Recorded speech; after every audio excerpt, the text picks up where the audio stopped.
Hello viewers, today we are joined by Rob Dobson of SES Inc., one of the lead verification bodies in the California Cap and Trade program. Thank you for having me. Yeah, thank you for interviewing us. So, Rob, to start, what is the work that you do in the Cap and Trade program? Well, as a verification body, our main role is to ensure that basically that the credits are good, that they come from real projects that are eligible to participate in the program, and then that they're also monitored and calculated correctly according to the rules. Then, depending on the project type, some parts of that are more important than others. For methane projects, they're very data intensive. There's a lot of data collected every 15 minutes or maybe even every minute, so you have to check to make sure that the project has processed all the data correctly and then done the calculations correctly. There's a lot of different inputs in the calculation spreadsheet that can be wrong.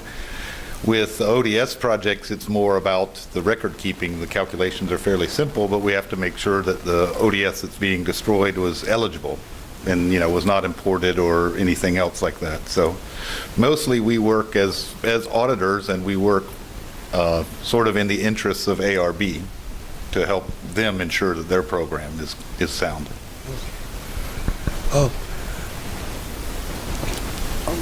With the increased awareness of the participants in the offset market and a better understanding of the offset protocols, do you think it is easier for now for participants to get offsets issued?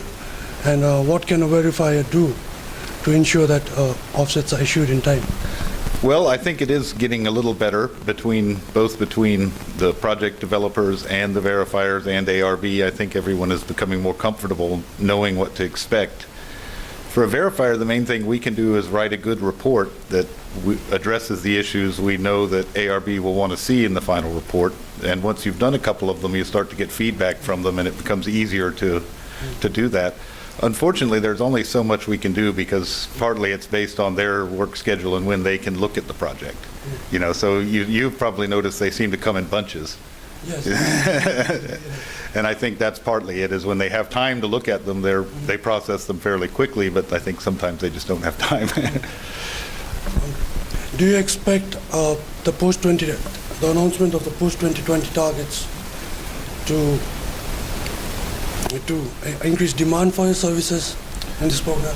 Well, it certainly can't hurt, and I think that probably will. Right now, there are enough projects out there that we have a fairly good demand for our services, but with the ending of the early action program, suddenly there are no more of those early action conversions to do. So we are hoping that that announcement will bring everybody confidence that the program is going to keep going beyond just 5 years from now. So. Okay, thank you. That's all we have for you today. Thank you for joining us.